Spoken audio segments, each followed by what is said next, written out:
Hey there, Mary here with Mason Jar Lifestyle. Do you want to know where I find awesome and affordable mason jars? It's at the thrift store. ARC is my favorite thrift store, and they help people in Colorado with intellectual and developmental disabilities. Look at this amazing array of mason jars. You can find all sorts of sizes, but to make sure what I find fits, I always keep tin-plated mason jar rings in regular and wide mouth in my purse. Yes, I am that much of a mason jar geek. At the thrift store, they had lots of regular mouth, pints, 4-ounce jelly jars, quart jars. I've got lots of those kinds at home. So we came looking for some more interesting and unique finds. My kids have recently gotten into the mason jars with the handles, so I got some of those.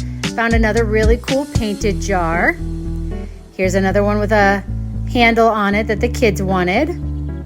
As you can see, this is my younger kiddo, Catherine, helping me out. Here's everything we brought home this time. Look at this awesome array of mason jars. I paid anywhere from 50 cents to $2 for these jars.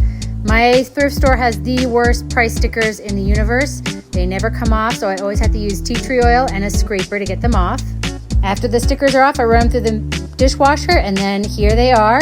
Here are the regular mouth jars that I got. I put accessories on all of them so you can see how they fit. Different drinking lids on all of these and some with straws. There's some coffee in the leaded fuel one. Very fun. All ready to go. They're the regular mouths. And here are all the wide mouths. So I put decorative lids on these. There's a little daisy cutout, our antique white with the handle, a frog lid, and a storage lid. I hope you liked it. Tell me what you get at the thrift store. I can't wait to see. Bye.